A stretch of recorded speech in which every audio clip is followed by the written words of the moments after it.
Le vignoble Cortellino, situé à Saint-Urbain-Ier, produit du vin 100% local. Éco-Commercial s'entretient avec la fondatrice du vignoble pour en apprendre sur son histoire, ses défis, ses succès, son évolution et plus encore. Voici Sophie Cortellino.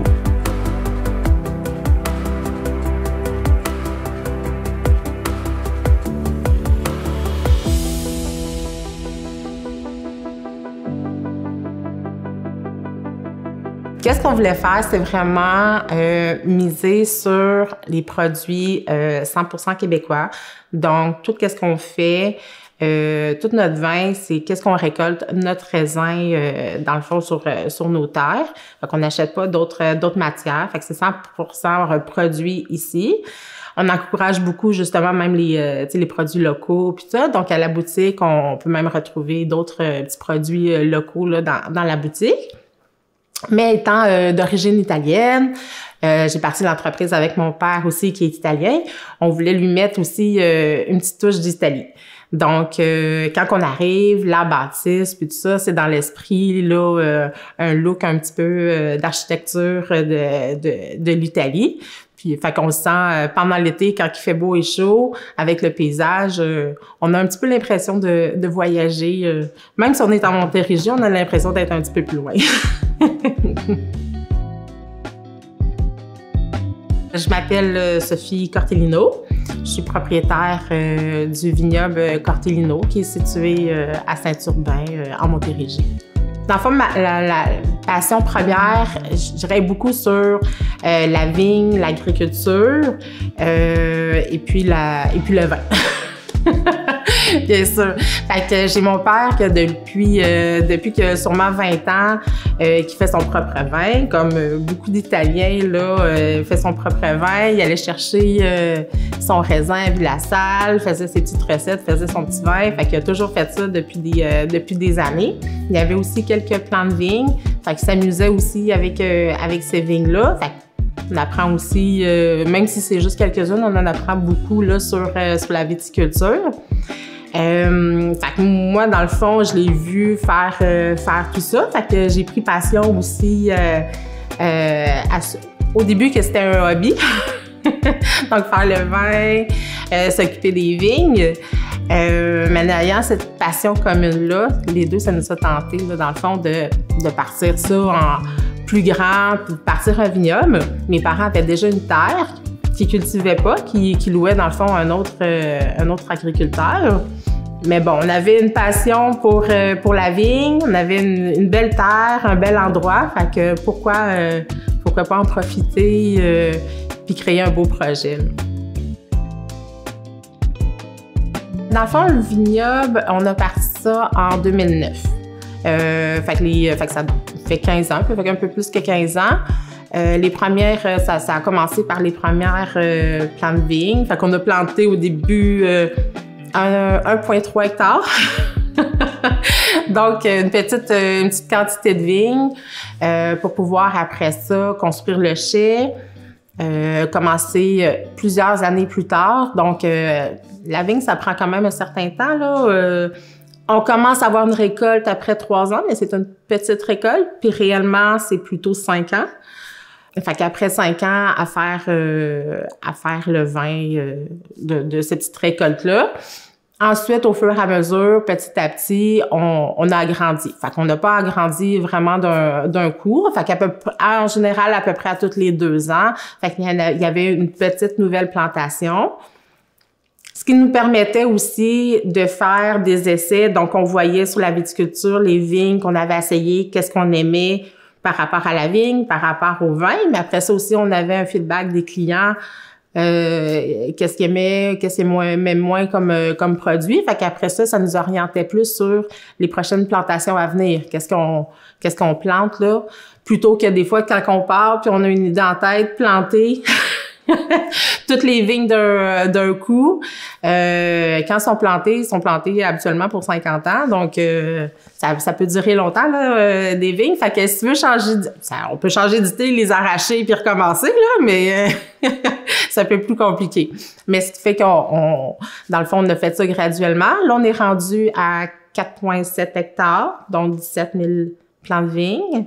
Puis l'objectif, là, en 2026, je vais rajouter encore ma dernière plantation. On va être à 6 hectares, à peu près à 22 000 plants de vigne, au final, après ça. Ça va être fini, là, supposé d'être fini d'être planté en tout cas, à moyen terme. On va pas vraiment vouloir modifier nécessairement les produits qu'on offre. Donc, on a certains produits, donc par exemple le Piccolo Grigio, qui s'inspire toujours de la même recette. Donc, après ça, on prend les mêmes cépages, puis on essaie de vinifier à peu près de la même façon pour que le vin, quand même, ressemble d'une année à l'autre. Mais j'y ressemble, mais il ne faut pas que ça soit pareil. Donc, c'est sûr qu'on va avoir un effet un peu de terroir, donc le millésime. Le millésime qui est l'année où est-ce que le raisin a été récolté. Donc, une année que c'est pluvieux, évidemment qu'il ne va pas donner le même raisin qu'une année que ça a été ensoleillé. Fait qu'après ça, c'est plus le terroir, le climat qui va nous dicter un peu les changements. On s'aligne plus sur ça pour les changements que nous, après ça, vouloir réorienter le vin. Fait qu'on essaie de lui garder sa ligne directrice, là, toujours d'une année à l'autre. Les clients, ils vont comme influencer nos décisions sur plusieurs aspects. Déjà, au départ, quand on part pour faire nos vins, on y va beaucoup avec aussi nos goûts personnels. Donc, nous, on aimait beaucoup les vins secs, donc qui n'ont pas de sucre. Donc, on est arrivé avec au début une gamme de vins. Tous les vins qu'on avait étaient secs. Puis là, à force de recevoir des clients, certains qui ont un peu la dent sucrée demandaient puis de façon régulière un vin sucré. Donc là, on a dit, bien, je pense que ça nous en prend un ajouté à notre gamme de produits. Donc, on a en fait un autre vin, puis celui-là qui est un peu sucré pour pouvoir... Enfin, on veut que quand les gens arrivent, peu importe un peu le type de vin qu'ils vont apprécier, qu'ils vont en trouver un qui va être à leur goût. Fait que là, c'était une demande qui était récurrente d'avoir un petit peu un qui est sucré. Fait que là, c'est pour ça qu'on en a fait un, qui s'appelle d'ailleurs Désiré. C'est pour ça qu'on l'a nommé Désiré. Et qui s'est fait pas mal désirer, celui-là. Pour retenir un peu le feedback des clients, il y a aussi des fois que au Québec, on a une certaine appréhension. Au début, surtout quand mettons, j'ai commencé à vendre les produits en 2014, c'est peut-être sur les vins québécois. Donc, c'est sûr que là, à ce moment-là, il fallait beaucoup faire goûter aussi les vins pour convaincre, mais les gens, justement, vu qu'il y avait une appréhension un peu négative là, sur les vins québécois, pensaient avoir des mauvais vins. En fin de compte, en buvant le vin, voyait que c'était pas nécessairement le cas, qu'on arrivait à avoir des bons vins. Ce l'est encore aujourd'hui avec les vins rouges. Donc, pour les vins blancs, les rosés, fait qu'on n'a pas de problème. Les gens, ils ne se gênent pas à l'aveugle. Ils vont prendre une bouteille de vin blanc québécois, puis ils vont penser être satisfaits là, du produit. Par contre, les vins rouges, justement, fait qu'on a un petit peu plus d'éducation à faire là, sur les vins rouges. On a beaucoup de gens ouverts puis qui viennent déguster puis avec cette ouverture d'esprit-là. Donc, qui ont peut-être goûté des vins il y a très longtemps, pensent que le vin va encore goûter la même chose, mais c'est pas du tout le cas. Fait qu'il faut faire beaucoup déguster le vin. Puis en faisant déguster le vin, à ce moment-là, les gens comprennent qu'on est vraiment ailleurs là, sur les vins québécois. Là. Fait que ils s'en rendent compte assez facilement là, par les dégustations. Là. Je pense en général, l'historique, les vins qui ont été faits au Québec, les vins blancs, rosés, mousseux, ont eu des bons résultats parce qu'on est quand même dans un climat plus frais. Donc, c'est un très bon climat pour faire ce type de vin-là. Pour les vins rouges, souvent, on va dire qu'on a besoin d'un climat plus chaud là, pour arriver à faire des bons rouges. Mais il y a la nuance entre bon rouge et rouge corsé. Parce que des fois, les gens vont associer un bon rouge à nécessairement quelque chose d'un rouge qui est corsé, qui est lourd. Donc, mais on peut faire un très bon vin rouge, mais sans qu'il soit lourd aussi. Fait qu'on arrive aussi à faire des vins, je dirais, mi-corsés. Fait que pas trop lourd, mais pas trop léger non plus. Donc entre les deux, là, qui sont vraiment de qualité quand même au Québec, là. Mais ils sont peut-être différents aussi de qu'est-ce qu'on a déjà goûté. Aussi parce que les cépages qu'on utilise sont différents. On utilise des variétés hybrides qui ont été conçues, dans le fond, pour résister à nos beaux... notre bel hiver. Donc, c'est ces cépages-là qui sont le meilleur des deux mondes parce qu'ils sont résistants à notre hiver, mais ils ont les qualités pour faire un bon vin. Et après ça, le raisin il est différent. Donc, c'est sûr que le vin va être différent aussi. Je dirais qu'on a deux paliers de défis. Qu'est-ce qui est le plus grand défi ici au Québec? C'est plus qu'est-ce qui est législatif. Donc, les lois qui nous réglementent l'industrie du vin au Québec. Donc, on a beaucoup de règlements, désuets, certains qui datent du temps de la Prohibition. Donc, il y a un petit ménage, mettons, à faire dans ce rayon-là, qui parfois... c'est plus après ça au niveau de la mise en marché qui peut être plus compliqué, plus difficile à ce niveau-là. Il y a cette partie-là qui est un gros défi. C'est sûr que toujours après ça, dans notre climat, presque toutes les vignes dans le monde ont leurs défis climatiques. Trop chaud, le froid, le gel, la sécheresse. Donc, chacun a quand même ses défis. Nous, c'est vraiment les gels au printemps. Donc, vu qu'on utilise des variétés hybrides, on n'a pas de problème pour l'hiver. Fait qu'ils sont résistantes à moins 30 degrés. Donc, on est correct sur ce point-là.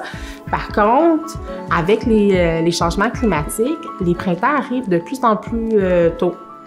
Donc, la vigne va débourrer de plus en plus de bonheur, mais il peut arriver au mois de mai quand même des gels. Donc, vu que la vigne est déjà sortie, là, à ce moment-là, il peut y avoir des dommages là, sur le bourgeon, donc sur le raisin à venir pendant l'été. Fait que, donc, à ce moment-là, si on a un gel, on n'a pas au moins une perte de récolte à ce moment-là. Fait que là, c'est le défi de trouver des moyens de lutter contre ces gels-là. Donc, les premières années, on y allait à bras. Donc, on faisait des feux. Fait que c'est à faire des feux dans des barils, essayer de créer un peu de chaleur, faire la fumée, tout ça, quand il y avait des gels, souvent pendant la nuit. Là, on voyait que c'était long. Puis vraiment, pour avoir une superficie, mettre une chaleur sur une grande superficie comme ça fonctionnait aussi plus ou moins. Donc, après ça, on s'est équipé d'une machine à vent. Donc, qu'on sort, là, dans le fond, quand les nuits qu'il y a des gels. Qu'est-ce que ça va faire? Ça va brasser l'air. Parce que quand il y a un gel, c'est que c'est plus froid au sol. Et un peu plus chaud en altitude. Donc, le mouvement là, de la machine avant va brasser l'air. Puis là, à ce moment-là, ben c'est plus... les grappes... la zone où est-ce que les grappes est assez chaude. Donc, on n'a pas de gel. On a essayé entre ça, une fois, on avait loué un hélicoptère aussi. Fait que ça fait la même chose qu'une machine à vent, tout ça. C'est juste qu'il faut louer l'hélicoptère et le pilote. Il faut qu'il soit disponible. Fait qu'il y a des fois un problème un peu plus logistique parce que quand il y a du gel, on n'est pas les seuls à avoir du gel ou des fois d'autres cultures. Donc tout le monde les veut aussi, c'est pendant ces nuits-là. Donc, des fois, ça devient un petit peu plus compliqué, là. C'est ça, le côté logistique pour les hélicoptères. Fait que c'est pour ça qu'on a acheté la machine à vent, qui fait quand même un bon travail, mais encore s'il arrive des très gros gels, c'est pas nécessairement suffisant, surtout des fois à certaines zones du vignoble. Donc, le dernier achat on n'a pas encore essayé parce qu'on n'a pas eu de gel depuis, fait qu'une chance, mais d'après moi, qui est juste une question de temps avant d'essayer, c'est des bougies. Donc, qu'on va, qu'il va y avoir un gel, fait qu'à certains endroits dans le vignoble, là, qu'on va rajouter des bougies pour vraiment créer une petite chaleur à ces endroits-là. Fait que c'est le plus gros défi, là, climatique, là, je dirais, qu'on qu'on a par rapport aux vignes. Après ça, tout le reste, c'est comme la vigne dans d'autres pays. Fait qu'on a les mêmes opérations à faire, les mêmes tâches. Des fois, c'est plus que la saison est un petit peu plus écourtée, qu'on commence peut-être un petit peu plus tard la saison, mais on a toutes les mêmes opérations à faire, puis on récolte au même moment. Fait que la saison est juste un petit peu plus courte, c'est tout. Mais sinon, pour le reste, ça se ressemble beaucoup, là. Tu sais, un succès qu'on a de façon générale, on nous parle beaucoup de la qualité de nos produits. Puis comme je dis, autant des vins blancs que les vins rouges. Tu sais, d'ailleurs, tout à l'heure, je parlais du vin Piccolo Grigio. Il y a quelques années, il y avait Protégez-vous qui avait fait un test sur des vins blancs québécois. Fait qu'il donnait une note, puis un classement après ça pour chaque produit. Puis notre produit, c'est classé numéro 1 du classement dans Protégez-vous. Fait que, tu sais, des fois, les gens nous disent, mais tu sais, quand après ça, tu dis, il y a une revue qui l'a classé, puis tout ça. Donc, ça lui donne un peu plus de notoriété. Puis même dans les vins rouges, fait qu'on a gagné des médailles là, à la Coupe des Nations, là, qui est un concours là, de produits d'alcool du terroir. Puis on se fait beaucoup commenter que sur les vins rouges, que c'est leur petit produit chouchou, qui aiment beaucoup les vins. Fait que les gens, comme je disais, ils goûtent une fois, puis après ça, ils reviennent, puis ils repartent avec des caisses, faire leur réserve, tout ça. Donc, tu sais, je pense qu'en général, tu sais, les gens, ils apprécient vraiment la qualité des vins, tu sais. On fait vraiment attention, justement, tu sais, parfois, c'est plus, des fois, je dis, c'est plus l'accumulation de tous les détails à plein d'endroits différents, tu sais, qui va faire aussi la différence. Je pense qu'on le voit après ça sur la qualité des vins. Pour qu'est-ce qui est l'aspect local, c'est sûr, c'est important, dans le fond, comme je dis, tous nos vins sont 100% québécois. Puis même sont certifiés, on a une certification qui est IGP Vins du Québec, qui certifie vraiment la traçabilité. Fait qu'on a un audit là, à chaque année fait par Écossaire Canada. Fait qu'il nous certifie là, que le vin il est québécois. Donc, on a le droit d'acheter même 50% de notre production ailleurs au Québec. Mais nous, vraiment, on se fait une règle d'or de même pas acheter à l'extérieur. Fait que c'est vraiment très local, même vraiment juste qu'est-ce qu'on cultive nous autres. Puis c'est certifié justement en plus là par l'IGP. Puis on croit vraiment beaucoup en ça. Donc, dans la boutique, j'ai beaucoup d'entreprises locales qui est beaucoup agroalimentaire. Donc, ça peut être du caramel, du chocolat, de la camerise, du miel, des tisanes. Donc, tu sais, beaucoup d'entreprises, tu sais, qui sont locales. Puis là, qu'on va retrouver leurs produits ici, là, en boutique. C'est important non pas d'encourager, mais de choisir local. Donc, je fais la distinction parce que quand on encourage, des fois, c'est un peu... Normalement, je l'aurais pas fait, mais là, je l'encourage. Mais c'est pas ça. C'est vraiment de choisir pour ses convictions, parce qu'on aime le produit, parce qu'il est bon, pas d'une façon un peu défaitiste. Donc, mais vraiment parce qu'on aime le produit, puis on l'apprécie, puis on le choisit d'acheter ce produit-là. Je pense que c'était important de faire la distinction entre les deux. Fait que quand on choisit justement de prendre un produit québécois, tu sais, c'est pas nécessairement pour faire plaisir aux producteurs, tout ça. Fait que c'est vraiment un choix pour soi, pour notre société aussi, là, tu sais. Des fois, on regarde un produit, mais tout après ça, toute l'économie circulaire, toute l'économie qui est en alentour, des fois qu'on voit pas au premier abord, mais qui existe. Fait que c'est ça qui est important. Après ça, aussi tout le côté évidemment environnemental. Fait que c'est sûr que ça l'a pas là, tu sais, il y a le vin, mais n'importe quel autre produit, entre le produit qui vient d'à côté ou le côté qui a voyagé pendant des centaines, des milliers de kilomètres. C'est pas du tout la même chose, la même répercussion là écologique. Même que, tu sais, souvent au Québec, au Canada, on a des normes souvent qui sont un petit peu plus sévères aussi au niveau écologique, tout ça. Donc, c'est pas la même chose qu'acheter des fois un produit qui peut venir, tu sais, d'un autre pays aussi. Fait que je pense que c'est pour ça que c'est important là, de choisir nos produits qui sont et surtout de qualité. Souvent, on va... pourquoi que j'achèterais des bleuets? Ils me coûtent un peu plus cher que l'autre qui vient d'un autre pays. Mais à 95% du temps, sont de meilleure qualité là, aussi. Donc, on choisit aussi la qualité en choisissant local. C'est quelque chose justement qu'on essaie beaucoup de mettre de l'avant, en fait, d'avoir un bon rapport qualité-prix. Donc, justement, on ne veut pas faire de compromis sur la qualité. On ne veut pas que le prix soit exorbitant non plus. C'est pas parce que c'est local qu'on croit il faut que le produit coûte 2 fois plus cher. Il peut être un peu plus cher, oui, puis pour certaines raisons. Donc, sur toute la chaîne de production, de distribution au Québec, il n'y a personne qui est exploité. Donc, on a des normes, justement, au Québec, au Canada, qui font en sorte qu'on a des salaires minimums, on a des exigences environnementales ou autres. Fait qu'il y a certains coûts, mais évidemment qu'une culture qui est peut-être cultivée à l'extérieur et cueillie par peut-être des gens qui n'ont pas du tout le salaire minimum, on va arriver après ça à un produit qui coûte moins cher. Mais pendant la chaîne, il y a quelqu'un qui a peut-être mal été payé aussi.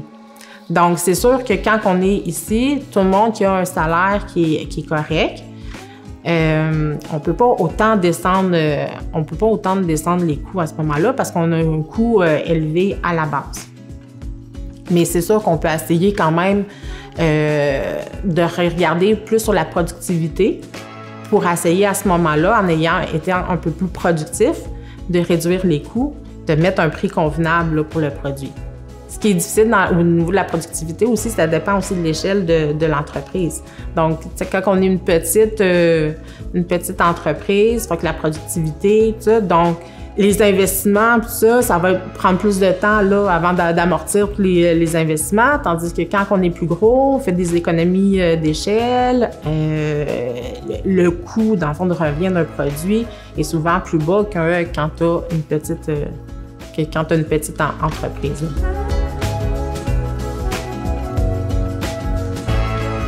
Dans le monde alimentaire, tout le monde se perfectionne, tout le monde s'améliore. Donc, même si si t'améliores pas, ben à ce moment-là, tu recules dans ton entreprise. Donc, il faut vraiment toujours être dans une idée constante d'amélioration. Fait que sur la qualité puis sur plein d'autres aspects, là. Mais je pense que c'est vraiment plus misé sur la productivité qui est plus... Donc, à ce moment-là, réduire les coûts, certaines charges d'entreprise, mais pas qu'est-ce qui est... Mais sans nuire, jamais quelque chose sans nuire à la qualité, là. À ce moment-là, des fois, si on réduit au niveau de la qualité, qu'est-ce qui peut arriver? C'est que les gens vont l'essayer, mais ils vont pas racheter. Donc, quand ton produit est qualité puis que tu t'améliores d'année en année dans ton produit, les gens achètent le produit puis ils veulent le racheter par la suite. Par contre, si tu as tendance à vouloir réduire la qualité, les gens vont peut-être l'essayer, mais peut-être qu'il est plus probable qu'après ça, ils ne reviendront pas pour acheter une autre bouteille.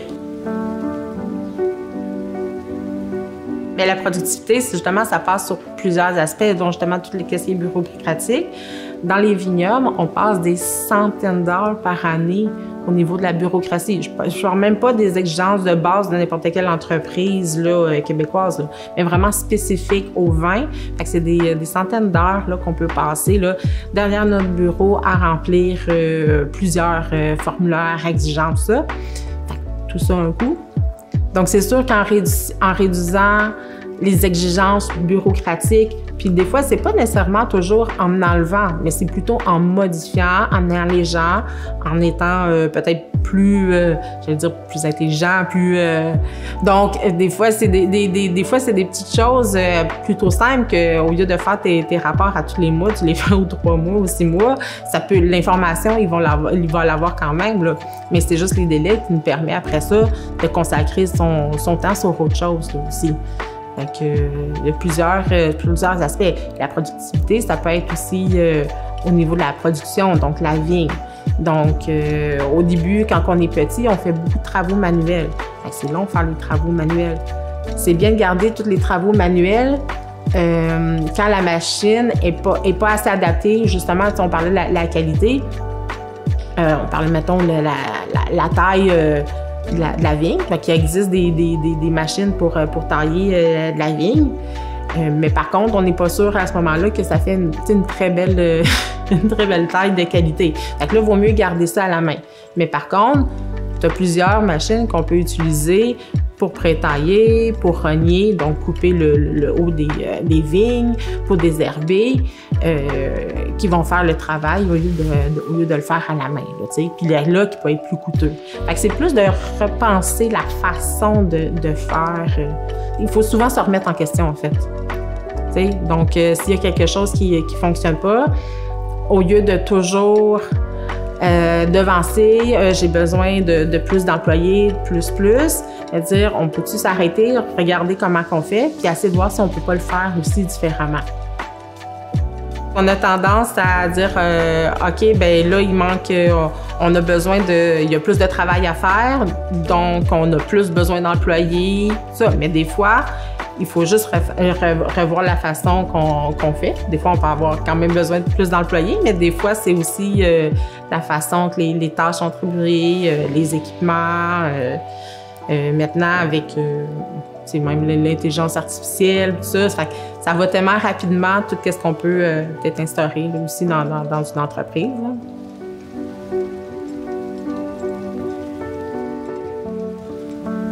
Je pense que ce qui est important, c'est toujours d'être sur son X, puis d'être en ligne avec ses valeurs.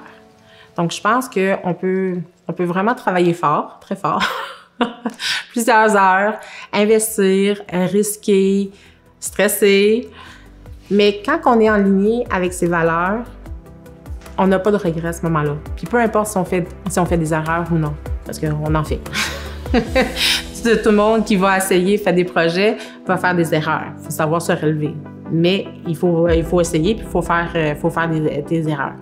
Mais quand on a fait quelque chose, puis c'est vraiment en phase avec nos valeurs, on n'a pas honte, puis on est correct, on peut se relever, puis on va avancer, puis on continue à ce moment-là.